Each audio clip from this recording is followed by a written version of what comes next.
Welcome to the Sportscast, your weekly source for Locksport news.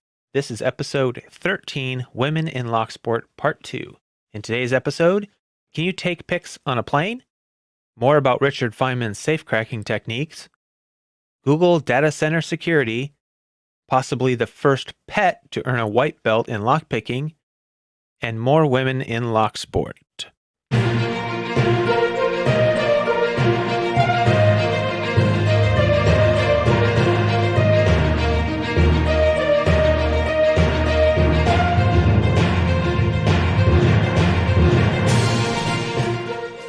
For full show notes with links, you can visit www.thelocksportscast.com. You can find this show on most podcast apps, YouTube, and at thelocksportscast.com. I want to start by saying sorry to those of you on YouTube. There's no video version this week. I'm working through the weekend and I just don't have time to do a full video edit.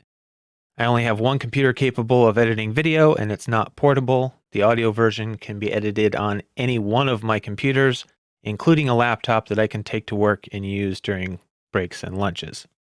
All right, in Locksport-related news this week, we have some more lockpicking criminals. The first one is from Canada, Brandon Police Service. A 34-year-old man from Winnipeg was charged with breaching a release order and possession of break-in instruments. Shortly after 11 p.m., a vehicle was stopped on 18th Street North. The male driver is on a release order with curfew and was arrested. When the man was searched, he had lock-picking set in his possession. He will appear in court in November. In Fairmont, North Carolina, police say a woman and two juveniles tried to break into an ATM at the BB&T Bank. They responded to an alarm and they found the front of the ATM open and a vehicle parked behind it. They found a woman and two juveniles inside the vehicle, detained them, and they found tools that had been used to break into the ATM, along with paperwork that had been removed from inside the ATM. They hadn't been able to access the part where the money is kept, evidently, but they did at least attempt to. The juveniles were turned over to the custody of their parents. The female was incarcerated in the detention center, and they were charged with safecracking, conspiracy to commit safecracking, and possession of burglary tools. In Elk River, Minnesota, police say a suspect used a lock-picking device to gain entry into an apartment complex. They were called after a wallet was stolen from a vehicle parked in the underground garage of the complex. Video footage showed a female using a lock-picking device to gain entry to the building. She was then seen driving a dark-colored SUV with no license plates into the garage, where she looked at vehicles before leaving the garage in the SUV. In Solano County, California, a sheriff's office has arrested two men who were allegedly trying to enter the fire evacuation zone to steal from homes. People there were forced to leave their homes due to the fires, and the Solano Sheriff's Office arrested a Donald Widman and a Jacob Carter after the two men attempted to enter the evacuation area. The department says the men presented fake permits and were found in possession of lockpicking tools and suspected methamphetamine. And Brad DeWall, the Solano County Undersheriff, is quoted as saying, "It's sad to think that there are folks out there that take advantage of tragedies like this." He says there's been at least one report of a burglary in a fire evacuation zone. The department is working to keep homes safe by conducting patrols and roadblocks. And Redhead Lockpicker shared a link with me to the TSA's website entitled "What Can I Bring?" And it shows that lockpicks are officially listed as allowed to carry in carry-on and checked baggage. So officially, it is perfectly acceptable for you to carry lockpicks on the plane with you. However, I have seen stories online of people who claim that despite the fact that it is listed as allowed, some TSA agents still refuse to let you carry them. So I wouldn't take your best set of pics and try to do them carry on because they might get left at the security counter. All right, and in episode number 5, I talked about some historical lockpickers, including Richard Feynman. And I talked a little bit about how he had been a little bit mischievous and was breaking into locked file cabinets and stuff while he was at Los Alamos during the Manhattan Project. And Numberphile on YouTube shared a video called Safe Cracking with Feynman, and it goes into more detail about the process he used, how he analyzed the working of the lock, and knowledge about the people involved and people's habits to limit the number of combinations he would have to try. I think it's a really interesting video to watch, and there'll be a link in the show notes if you want to go check it out for yourselves. And then YouTube recommended for me a video that I thought was quite interesting called Google Data Center Security 6 Layers Deep.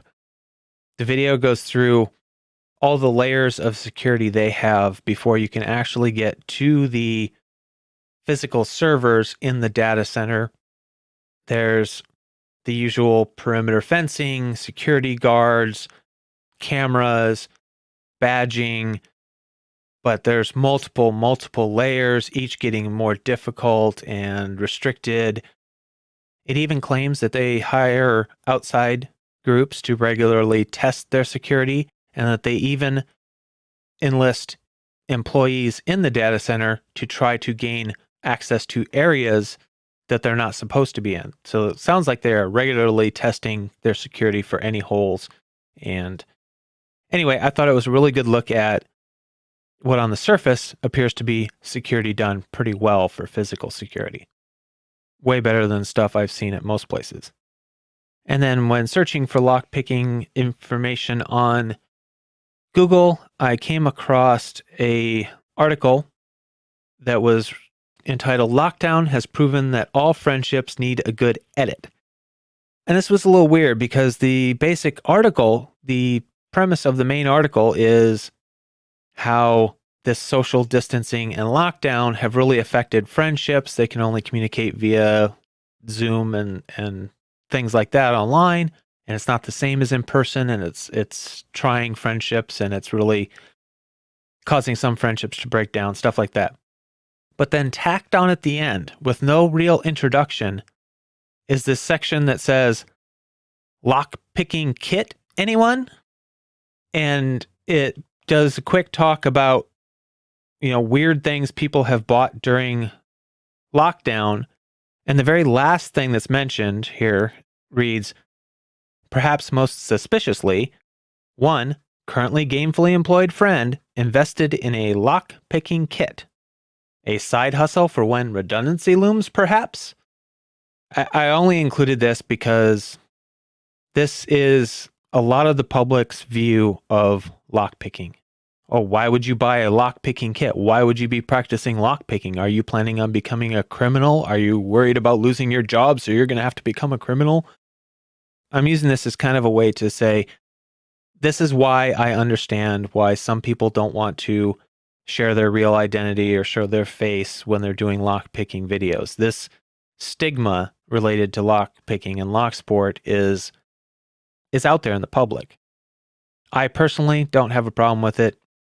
I don't go telling everybody I pick locks, but, I show my face on here. I don't care. You know my real name. It's out there on all of my stuff. But I understand that some of you don't, and that's why in anything I do, anytime you give me information, if you send me an email and it comes from your real email address with your real name or something like that, just tell me what name you want me to use, your YouTube channel name or a name on Discord or whatever you want me to use. Just give me that, or just say completely anonymous. That's fine. I understand that. I can sympathize. I personally, like I said, I don't care. The people I work with know, my friends know, my family knows. It's public. I don't care. I feel like a few of us have to really put it out there, as long as we're, being legal about it. It's fine if a few of us put it out there. It hopefully will help destigmatize it a little bit. And in community news, Lock-O-Lot has the first bird and possibly the first non-human animal to earn a white belt.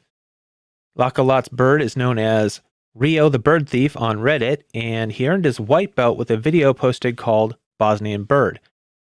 I'll put a link in the show notes to the posting with the quick note here that I'm able to load it and watch the video with the provided link, but at the same time I get a message that says, sorry, this post has been removed by the moderators of r/lockpicking.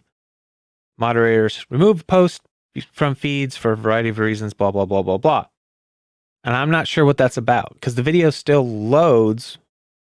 If I go into the profile for Rio the Bird Thief, it still shows the post there that I can click on and load the post, but it always says on my computer anyway, multiple computers I've tried it on, it always says that it's been removed by the moderators, and I don't know what that's about. And on YouTube, if you haven't already, I suggest that you subscribe to Saspez and go over and check out his community tab. He's been putting up lock patent drawings and info with links to the patent.google.com page.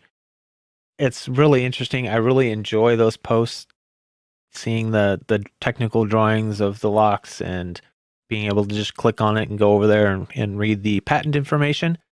So again, if you haven't already, go check those out. I'll have a link to Saspez's community page in the show notes. And then I saw Lockmania posted a video called If You Are One of These Channels, Please Contact Me. He's working at getting some packages that he needs to have sent out, but he evidently has misplaced who exactly he was supposed to be, or where exactly he was supposed to be sending these packages, addresses and such. So if you think you're one of the channels, go check out Lockmania's video. The link will be in the show notes, or you can just go to his channel and click on the video there. But watch the video. If you're one of the channels that he is mentioning, then please get in touch with him. Now I'd like to take a quick break and say thank you to everyone that contributed to this episode. Executive producers for this episode are Medler, Pandafrog, and Michael Gilchrist, my Patreon subscribers. Content producers for this episode are Lowell Forbes, Dusty Knuckles, Jimmy Longs, Keyless Entry, and Starry Lock. I'd like to give a special thanks to Brutal Fair on Apple Podcasts, who left a review on the 16th of August that is titled A Must for Those Active in Locksport. Charles has put together a wonderful weekly show that discusses so much of what makes Locksport such an awesome community. For those already involved in it, as well as people interested in checking it out, this podcast is a great source of current, get it, events, giveaways, hot new topics, and long-standing traditions. So thank you, Brutal Fair. I really appreciate that wonderful comment. This podcast is only possible because of the information provided by the community. So if you value this podcast, please help support it by sending in your Locksport, lockpicking, physical security related news, links, events, giveaway information, or anything else that you have going that you think the community should know about. Maybe you're doing a group buy or something, you've found some great merchandise, anything you have that's Locksport, lockpicking, physical security related, send it in. You can send it to podcast@thelocksportscast.com or any of the other contact methods listed in the show notes. You can also find my contact information at thelocksportscast.com, so you can head over there. And don't forget to share the podcast with your lockpicking friends. You can leave a review on your favorite podcasting platform like Bruto Fair did. Or if you want, you can subscribe on Patreon or donate via PayPal.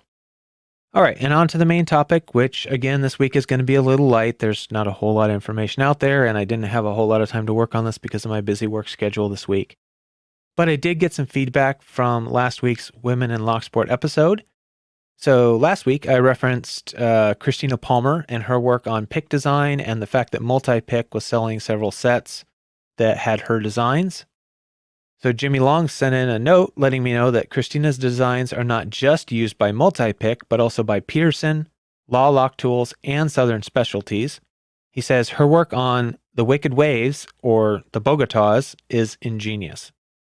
He also wanted to let everyone know that Tool has a ton of women that help out a lot. And one of them is Lady Merlin, who helps run Tool. She helps with the internal dealings, organizing lockpicking villages at conferences, and much more. And Dusty Knuckles wrote in to share a few YouTube channels that I missed last week. He shared with me one I didn't know about before. We've got Tech Girl Tiff. And also, I missed last week Lethologica X, who you might know created a few 3D printed locks and was recently featured on Helpful Lockpickers channel. He also sent in that a YouTube channel called Naomi Sexy Cyborg Woo did a video on Locksport and gave me a link for that, and I will have that in the show notes. He also mentioned that he has several additional female followers that do not as of yet have channels or public profiles. And with that, I'd like to say that if there are any female lockpickers listening that don't already have a YouTube channel, now is a great time to start one. Starry Lock is having his giveaway for women in Locksport, which I'll give more details on later, and it's a great excuse to start one. You don't have to show yourself on camera.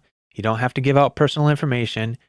You don't need any fancy equipment to film with. All it takes is a smartphone and a tripod made from things you can find around your house. I will include a link in the show notes to a Lockpickers United video entitled Mentorship Monday 9, Tripods from Trash, that shows easy ways to set things up. This is a great welcoming community, and we would love to have you be an active part of it. So if you have any inclination, just please go ahead and do it. Make a video. It doesn't matter if it's not a perfect polished video. A lot of our videos aren't. Just make something, get out there, and make your presence known. All right, and last week I also mentioned Christine Bachman and her involvement with Lockpick Extreme website, and I wanted to mention that they have a YouTube channel too. There aren't any recent videos, but they do have a YouTube channel. I'll have a link for that in the show notes. And to remind everybody that they sell picks and other Locksport gear on their website, Lockpick Extreme.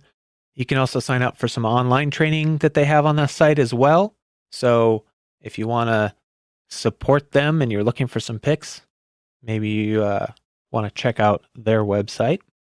And if you want to get a better feel for what it is they sell, check out the link for Starry Lock's giveaway video for women in Locksport. He's giving away some of the stuff they sell. And I'll also link in the show notes a video called Appreciation of 12-piece lockpick set from Lockpick Extreme, where the person reviews one of their sets.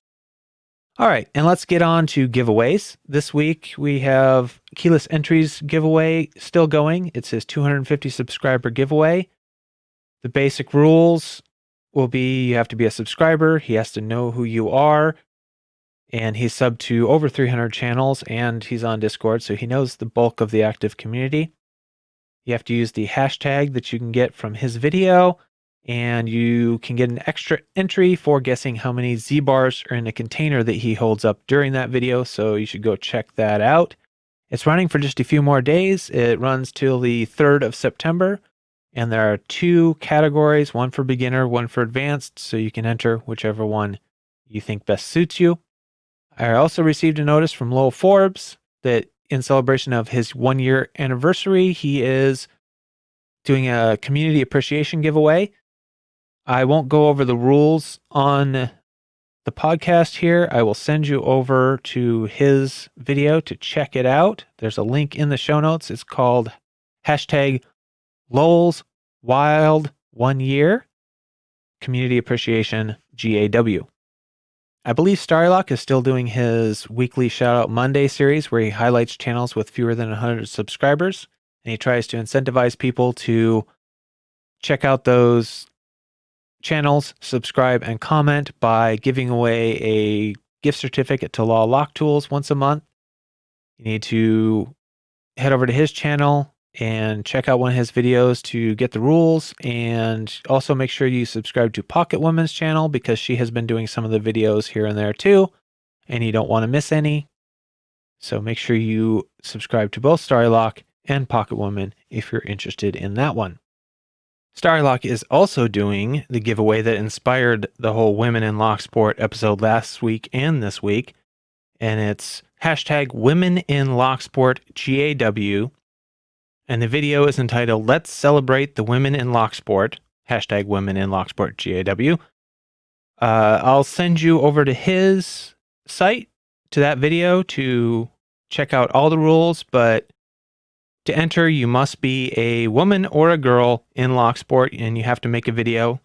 So go over there, check that out. It doesn't end until the 18th of September, so you've still got plenty of time to get in. Even if you haven't started a channel yet, you still have time to get one started, figure out the logistics, and get a video made. I highly encourage any woman in Locksport that is even remotely interested to just get out there and try it. Believe me, it's a lot easier than it seems. I'm still doing my Pack Lock a Month giveaway. I will be doing the draw here in a few days for August. I have quite a few entries this time. The last day to get entered in that one is Monday the 31st, the day this podcast releases. So if you're listening to it on the first day, you can still get in if you share the podcast or send me some useful news. Other than that, everything else will be now entered onto the September giveaway. And like I said, I'll do that draw here just as soon as I get a break from work and I have time to shoot and edit a video. Remember, the show needs your support. You can support the show in the following ways. You can send me your news, information, anything you have that is related to Locksport, lockpicking, physical security. Send it to podcast@locksportscast.com. Even if you think that it's already out there and everybody's going to be sending it to me, send it anyway, because a lot of people think that, and then I might not get it at all.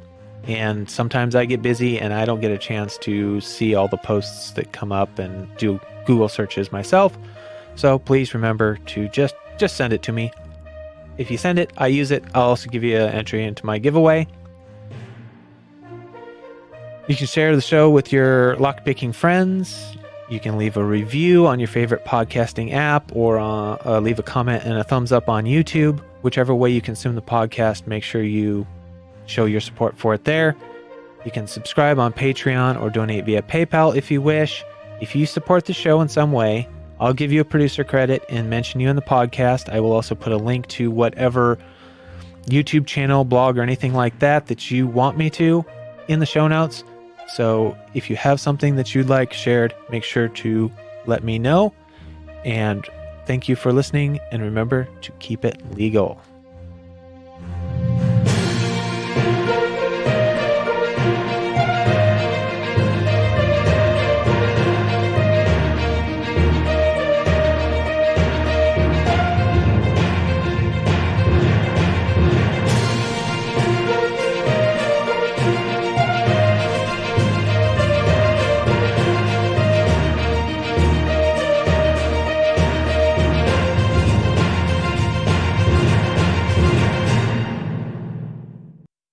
In relation to last week's episode, and again, because of the little... all right, and in news directly related...